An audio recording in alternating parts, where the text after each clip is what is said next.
Forged in Fire, Glen Cunningham.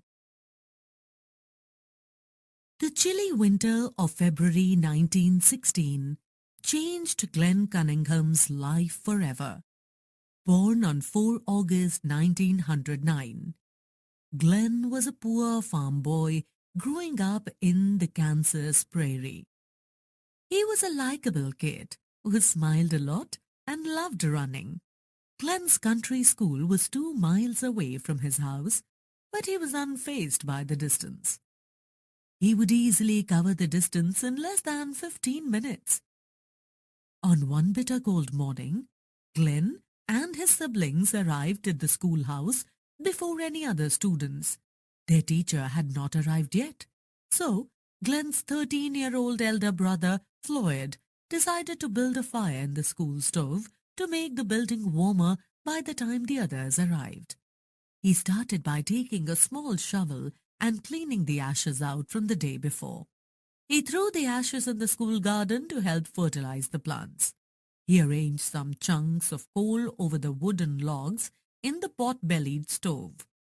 As soon as Floyd uncapped the 5-gallon can of kerosene kept near the stove, Glen noticed a strange smell hitting his nose. "This doesn't smell like kerosene," he thought.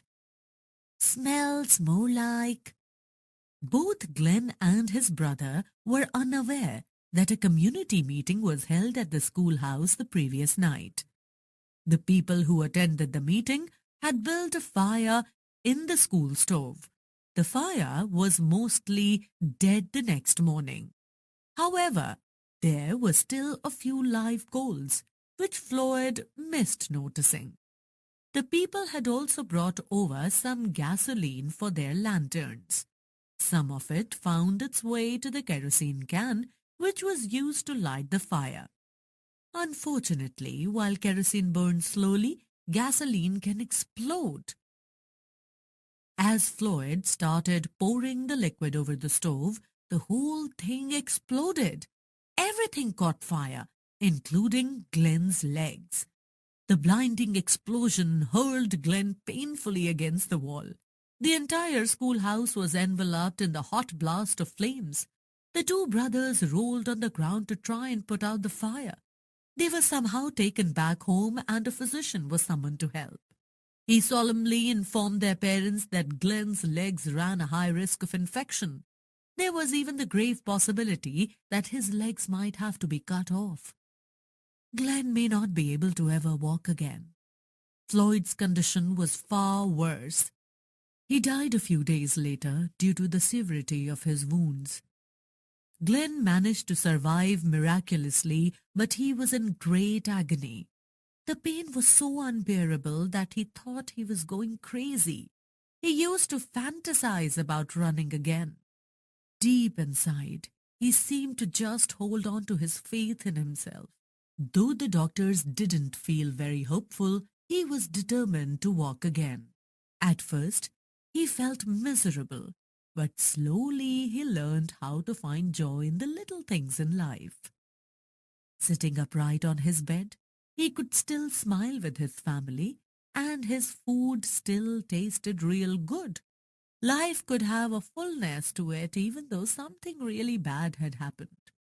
A few months later, his doctor encouraged him to try walking. Glen managed to position himself over the bed's edge using his arms. His feet touched the ground. However, his legs refused to move when he tried to get up and take a step. The grim lines on the doctor's forehead spoke volumes. He decided against cutting off the legs, but he was convinced that Glen would not be able to use his legs much. But Glen was resilient. He focused all his efforts on getting his strength back. He would practice standing up using a chair support.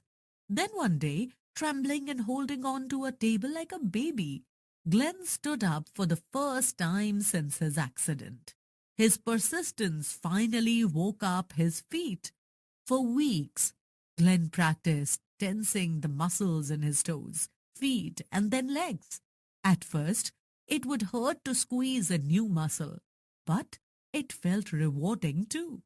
Glenn wanted to walk, but whenever he tried, he fell down. The initial joy of being able to stand faded away. Now he felt like crying, but instead of collapsing, he remembered all of the times he had tried to move just his toe or foot and felt hopeful, thinking about the progress he was making. He let go of his sorrow and made a promise to himself to never give up improving. No matter how many times he fell down, he just brushed himself off and tried again. On Christmas Eve, he gave his mother a delightful surprise. With faltering steps like that of a baby, Glenn managed to walk up to her while she was standing by the door of his room. His mother threw her arms around him with great joy. Christmas at the Cunningham house became a lot sweeter that day. Within a month, he even walked to the barn. During the day, his father gave him small farm chores so that he could practice walking. At night, his mother lovingly massaged his legs to relieve the pain. Slowly but surely, Glenn's legs became stronger. The doctor thought that Glenn's recovery was no less than a miracle and was very happy for him. But he noticed that his right leg was still quite weak. He suggested that if he could start running, it might help the leg to become stronger. But he didn't have to tell Glenn that. He was already trying. Soon, Glenn ran everywhere. The townsfolk knew that Glenn was supposed to never walk again, so when people saw him, they smiled and often called, "Run, boy, run!" In a backwards way, it was true what the doctors had said long ago. He would never walk again. Glenn rejoined school. In the evenings, he also did small jobs around the town to earn a little money to support his family. Glenn began to enter running races at school. At first he lost, but then he remembered the promise he had made to himself and just kept on trying. The hardest times were when he would lose, because the losses made him feel disappointed. At times, he didn't want to try anymore, but he noticed that when he lost heart, he didn't have as much energy for running. So he learned to just smile and breathe and let go of the bad feeling. He started treating the failures as stepping stones. He would just work harder and try to be better every day. This was his biggest lesson. A few years after the fire, his persistence began to reward him. He started winning, and he kept on getting faster and faster. No one had ever seen anything like it. He was like the wind, flying everywhere. He became the fastest young runner anyone had ever seen. He won many of the events he entered and set a new junior world record for the interscholastic mile in a record time of 4 minutes and 24 seconds. In college, Glenn continued to grow and became even faster. He became a local hero. In the summer of 1932, the folks at his university chipped in to sponsor his trip to the Olympics, where he would represent the United States. Unfortunately, a day before the race, he woke up with a serious infection of the tonsils. Doctors advised him to sit out that race, but Glenn did not want to disappoint the people who were rooting for him. Though Glenn ran in the Olympic race, he could not win. But now his sour failures only inspired him further. He worked harder than ever.